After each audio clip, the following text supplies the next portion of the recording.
Coucou les amis, j'espère que vous allez bien. On se retrouve aujourd'hui avec une nouvelle vidéo batch cooking petit budget. Un batch cooking très facile qu'on peut réaliser en 1 heure. Pas mal de recettes pour se nourrir quand même pas mal de jours. 3 jours, 4 jours, 5 jours, voire une semaine si vous vivez seul. Bien sûr, il y a des personnes qui consomment un repas par jour, d'autres deux. Ce sont des recettes chaudes, réconfortantes avec l'arrivée de la vague du froid. Pour ces recettes-là, j'étais obligée d'acheter un morceau de courge parce que j'avais envie de couscous et 4 navets, une courgette et un morceau de céleri. Ce sont des recettes que j'ai réalisées en mois de septembre. Il me reste encore une autre vidéo patch cooking que j'ai réalisée en septembre avec la rentrée scolaire. J'ai pas eu le temps de les poster, mais je profite de les faire comme le froid est là. J'ai trempé des pois chiches la veille. C'est vraiment meilleur que les pois chiches en conserve. Et bien sûr, je vais éplucher tous ces légumes. Mais tout d'abord, je dois toujours faire une planification. C'est très important. Croyez-moi, c'est meilleur, c'est plus méthodique et plus simple.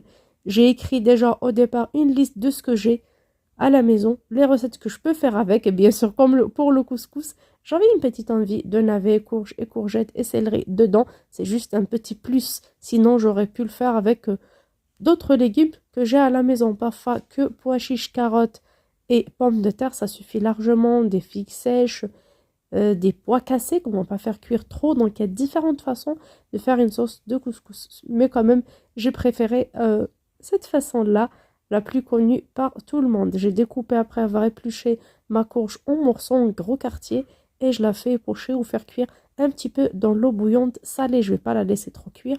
Et à la fin, je l'ajoute dans ma sauce. J'ai laissé quelques morceaux, donc il me reste 4 morceaux que j'utiliserai pour une autre recette. Là, j'ai épluché les navets, les courgettes et découpé en gros quartiers. Pour les mettre dans la sauce du couscous, on peut mettre n'importe quel légume de son choix. Là, j'ai pris un tiers de courgettes que j'ai découpé en petits quartiers trop fins. Et aussi, j'ai mis de côté la courge, une petite carotte, un demi-navet et un bout de courgette que j'ai découpé vraiment en tout petit. Pour la deuxième recette, j'ai aussi épluché environ 400 g de petites pommes de terre, des petits oignons. J'en ai 6 qu'on peut remplacer par 2 gros oignons et quelques carottes. Alors la quantité des légumes, c'est selon votre choix, selon si vos enfants mangent ça ou pas. Vous aussi, alors mes courges sont déjà prêtes, comme vous voyez au bout de quelques minutes. Ça m'a pris le temps d'éplucher et de découper tous mes légumes. Là, tout est prêt. Vous voyez, ça, c'est pour le couscous courgettes, carottes et pommes de terre. Je suis vraiment enrhumée. Je fais tellement d'erreurs aujourd'hui quand je fais le montage de cette vidéo. Bon courage à tous. Je sais qu'il fait très froid. Là, pour la deuxième recette qui est un tagine d'haricots verts, j'ai décarté des pommes de terre et des carottes en rondelles. On peut utiliser des légumes frais ou surgelés. Là, c'est pour le berkoukes ou bien sûr, c'est comme une soupe avec des pâtes rondes sous forme de petites billes. On a aussi un mélange de céleri et coriandre, découpé vraiment fin ou haché très fin. Là, pour le bout de courgette, j'ai ajouté pas mal d'oignons en demi-rondelles pour faire une ratatouille. On peut utiliser 2 oignons de taille moyenne. Là, dans une cocotte minute, j'utilise l'équivalent de 2 gros oignons en tout, que j'ai découpé en tout petits morceaux. On peut passer en mixeur. Je rajoute de l'huile de tournesol, environ 3 belles cuillères. Une cuillère à café de sel seulement pour préparer une sauce rouge qui va me servir de base pour la plupart de mes recettes. Là, j'ai l'équivalent d'une demi-cuillère à soupe de beurre clarifié. C'est un produit que j'ai à la maison. J'ai envie de le finir comme il est entamé depuis un moment. Comme épices, j'utilise généralement des mélanges d'épices que j'achète en grande surface ou tout simplement chez les vendeurs. J'ai l'équivalent d'une belle cuillère à soupe, soit de ras el hanout ou d'épices spéciales couscous. Moi, j'ai utilisé épices couscous, épices poulet rôti. La dernière fois que j'ai préparé couscous avec vous, donc j'ai préparé un paquet et j'ai mis la moitié au congélateur.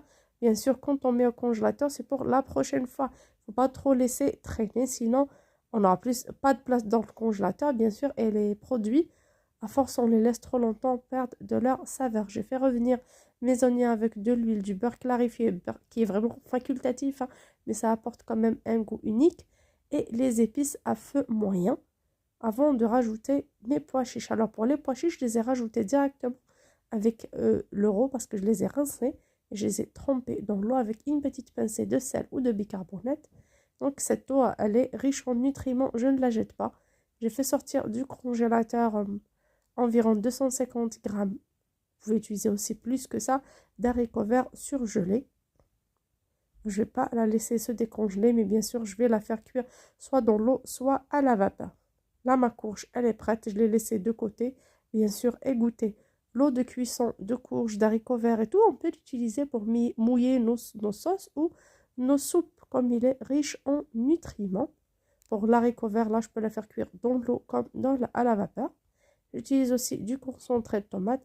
Là, j'ai un petit paquet de 140 grammes. C'est l'équivalent de 3 belles cuillères à soupe bien remplies. Comme je ferai 3 recettes avec, c'est juste la quantité qu'il me faudra.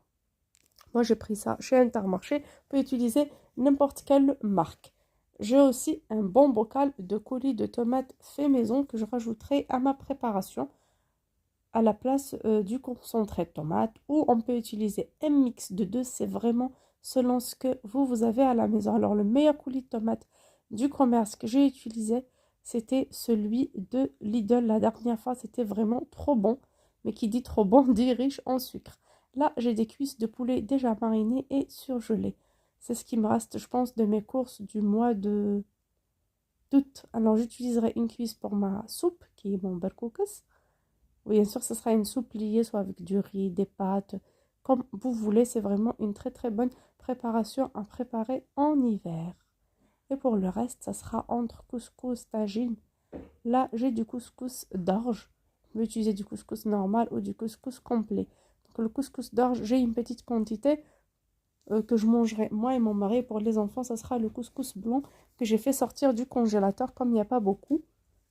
Pour la ratatouille, je rajoute 2 cuillères à soupe d'huile, ou plus si vous aimez, un petit peu de mélange d'épices, comme on peut se contenter du sel et du poivre. Alors ça sera tchouk-tchouka, ratatouille comme vous voulez. Je vais faire revenir les oignons et les courgettes à couvert sur feu un peu fort, sinon ça va dégager beaucoup d'eau. Ça ne sera pas de la ratatouille. Là, on a des langues d'oiseaux et on a en même temps berkoukes ou ces pâtes sous forme de petites billes. Ça se vend partout.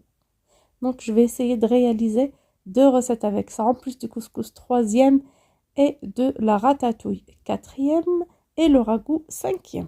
Donc, j'ai pas mal de recettes avec vraiment peu d'ingrédients. Là, j'ai un mélange de poivrons rouge, vert, jaune et orange que j'ai dans le congélateur. À chaque fois que j'achète et il y en a beaucoup, je découpe et je mets au congélateur. Le jour où j'ai rien du tout, j'utilise ça pour préparer soit des farces pour des pizzas, des pâtes, soit de la ratatouille. Là, une fois que mes oignons et courgettes tombent un petit peu, je rajoute mes poivrons dessus directement. Je mélange bien. On peut ajouter n'importe quelle tomate, donc soit de la tomate fraîche, de la sauce tomate, de la sauce pizza, du concentré de tomate, du coulis de tomate, comme vous voulez. Moi, j'avais un fond de sauce tomate déjà préparé de chez Leclerc. Moi, je vous dis comme ça, vous êtes au courant d'où ça vient. Et ça peut aider des personnes qui ne connaissent pas telle ou telle marque. C'est pas de la pub du tout, vous le savez. Moi, je vous partage mes expériences. Quand c'est bon, c'est bon. Si c'est pas bon, ben c'est pas bon. À ne plus acheter. Donc, j'avais ce petit fond de bocal qui traînait à la maison. Donc, je l'ai utilisé. J'ai laissé à couvert cuire jusqu'à absorption de tout le jus. Et vous voyez, c'est vraiment magnifique. J'ai fait cuire 5 œufs durs. Alors, il y a des personnes qui mettront ces œufs jusqu'à 3 jours dans leur frigo. Pour nous, ça peut partir en un jour. Alors, mon couscous est prêt. Dans cette terrine, je vais... Oh, pardon. Qu'est-ce que j'allais faire dans la terrine? Eh oui, la ratatouille est prête. Je l'ai débarrassée dans ce contenant. Elle va refroidir. Et dans ce contenant, je vais mettre mes langues d'oiseau que j'ai fait cuire d'une façon normale, comme les pâtes, dans de l'eau bouillante salée, une petite cuillère à café de sel et un petit peu d'huile pour éviter les écumes. Une fois bien cuit, je rafraîchis à l'eau du robinet, je laisse égoutter et je mets comme ça dans une terrine ou une bassine, un saladier, peu importe, pour mettre la sauce.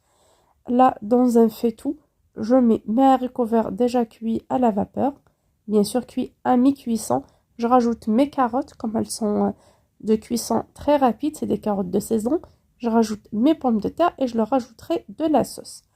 Là, berkoukes ou ces pâtes sous forme de toutes petites billes, C'est comme un gros couscous, je le rajoute directement mes légumes crus dans une cocotte, dans un faitout, une poêle, où vous voulez. Céleri et coriandre en tout petits morceaux.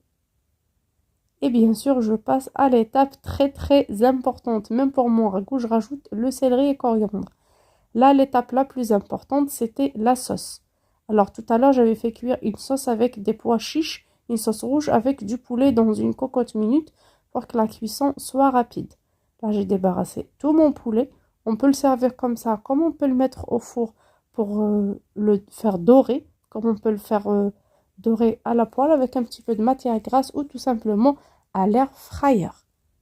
Et par la suite, je rajoute la sauce dans toutes mes préparations. Bien sûr, pour le ragoût, je fais attention à ne pas prendre les pois chiches. Donc, ça sera un tagine d'haricots verts, pommes de terre et carottes en sauce rouge. Ça sera vraiment trop bon. Même si on ne met pas du poulet, c'est pas méchant. On a déjà la saveur. Pour notre soupe avec les petits légumes, bien sûr, là, j'ai besoin de mettre des pois chiches. Déjà, ça va avec. En plus, c'est une source de protéines végétales. Je rajoute une quantité de la sauce. Généralement, 3 à 4 louches, ça suffit largement parce que la sauce est bien épaisse. Et bien sûr, pour le reste, je rajouterai de l'eau bouillante. Voilà, je rajoute de l'eau bouillante. Je couvre bien au moins 1 litre pour cette quantité-là. Et bien sûr, on vérifie la cuisson. Pour les langues d'oiseau, j'ai mis de la sauce dessus et je fais revenir un tout petit peu sur feu moyen, 2 à 3 minutes seulement, comme on peut faire ça hors du feu. Et le jour où on a envie de manger, on réchauffe directement. Ça aussi, c'est un très bon plat. Les Tunisiens le font beaucoup plus rouge que ça. Mais moi, trop de concentré de tomate, ça provoque des problèmes d'estomac, donc j'évite. Dans le reste de la sauce à la fin, je rajoute du céleri, des carottes, des courgettes et des pommes de terre, des navets. Et je laisse cuire mes légumes pour le couscous. Alors là, on a une petite quantité, donc c'est facile. Je ferme ma cocotte 7 minutes et tout est prêt. Et à la fin, je rajoute la courge et le poulet. Par contre, si vous préparez pour une grande quantité, je vous conseille de préparer ces légumes soit à la vapeur, soit dans de l'eau bouillante salée, les égoutter et à la fin, les ajouter à la sauce. J'ai pris une cuisse de tout ce qu'on a préparé, une cuisse que j'ai désossée, découpé comme ça, émietté comme ça, en petits morceaux, que je rajouterai dans mon berkoukes ou ma soupe aux pâtes et aux légumes. Pour les 5 cuisses restantes, je vais les servir soit avec tlitli ou avec couscous ou partager moitié par ici, moitié par là. En découpant, on aura un haut de cuisse et un pilon. Là, une fois ma sauce déjà préparée, je la mets dans un contenant et je dispose directement mes morceaux de courge qui sont trop bons, qui sont sucrés. Donc, on n'a pas besoin de les tremper dans la sauce ou les faire revenir avec la sauce, tout simplement parce qu'on va les réchauffer le jour où on mangera ça et toutes les saveurs vont se mélanger ensemble. Là, il y a ce petit jus qu'elles ont dégagé, je vais le mettre dans la sauce. Je ne vais pas le jeter, il est bon. Vous voyez, je mélange juste comme ça en secouant mon contenant et le tour est joué. Donc, voilà la sauce pour couscous, elle est très bien. Elle est bien rouge. Je mets une cuisse de poulet sur ce contenant parce qu'il n'y a pas assez de place. Pour le reste, je veux les mettre dans d'autres barquettes ou dans d'autres contenants en verre. Ce n'est pas des contenants spéciaux batch cooking ni quoi que ce soit. Là, pour le couscous, il est là, de côté dans son contenant. Berkoukes ou la soupe, vous voyez, avec les pâtes, les légumes et le poulet en petits morceaux, croyez-moi, c'est le meilleur repas que vous pouvez manger en hiver. Moi, j'adore. Mes enfants adorent, mais mon mari n'aime pas ça. Je ne sais pas pourquoi, mais nous, on adore et on fait ça assez souvent. Alors, pour le tlitli ou les langues d'oiseau, j'ai décoré avec des quartiers d'œufs, des olives vertes. Ça se présente comme ça, je ne sais pourquoi, mais croyez-moi, c'est trop bon. Et j'ai servi avec des cuisses de poulet. Là, j'ai 2 belles parts, 2 barquettes qu'on peut servir pour 4 personnes. La ratatouille, elle est là, on peut la manger seule. On peut la manger accompagnée de frites, de pommes au four, de pommes vapeur. On peut casser des œufs dessus pour plus de saveur. Et pour mon tagine aux haricots verts, il est là. On peut remplacer l'haricot vert par les petits pois ou tout simplement par les olives ou d'autres légumes de saison tels que le chou-fleur ou le chou vert. Voilà, on arrive à la fin de cette vidéo. J'espère que ça vous plaira, que ça vous donnera des idées. Et vraiment désolée pour le retard que j'ai mis pour vous poster une vidéo batch cooking. Vous êtes nombreux à me demander ça. Ça me fait chaud au cœur. Et promis, dans les jours à venir, dès que je me sente mieux, je posterai encore plus de recettes. Je vous fais des gros bisous. Je vous dis à très bientôt sur ma chaîne. Ciao!